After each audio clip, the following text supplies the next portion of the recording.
সুধী ভক্তবৃন্দ, সকলকে রানন্দিত জয় গুরু। আজ আমরা শুনব শ্রী শ্রী ঠাকুরের বাল্যলীলার একটি ঘটনা। শ্রী শ্রী ঠাকুর কেন মুড়ি বিক্রি করেছিলেন তার কারণ আজ আমরা জানব। শ্রী শ্রী ঠাকুরের পিতা শিবচন্দ্র তখন অসুস্থ, শয্যাগত। নৈরাশ্যে মুষড়ে পড়েছেন মাতা মনোমোহিনী। এ কি, মায়ের এই মুখ! না মা, তোর ভয় নেই। ভয় নেই? রুগ্ন স্বামীর শয্যাশায়ী, উপার্জন নেই। না, পথ্য বন্ধ হয়, তবুও ভয় নেই। না মা, ভয় কিসের? তুই ভয় করিস নে। বালক অনুকূলচন্দ্র আশ্বাস দিচ্ছে মাকে। যিনি সকলের ভরসার আধার, আজ তিনিই ভরসা দিচ্ছেন।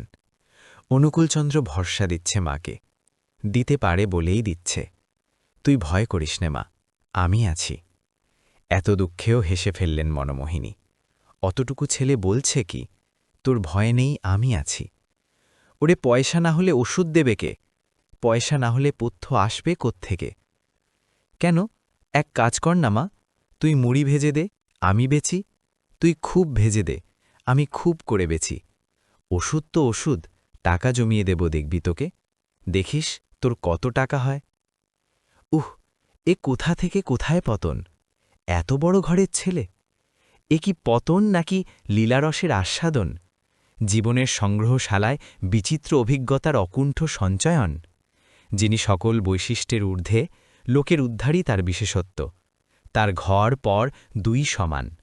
তার কাছে সুখ দুঃখ নেই। অভাবের মধ্যেও তার ভাব।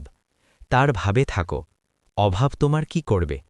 শ্রী শ্রী ঠাকুর বললেন, মা, পরমপিতাকে খুব করে ডাক, তাকে ডাক আর চেষ্টা কর।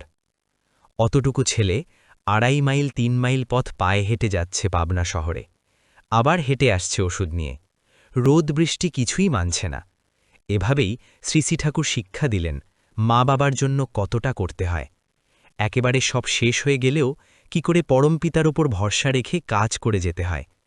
আমরাও শ্রী শ্রী ঠাকুরের ওপর ভরসা রেখে অক্লান্ত পরিশ্রম করে যাব। বন্দে পুরুষোত্তমম, বন্দে পুরুষোত্তমম, বন্দে পুরুষোত্তমম।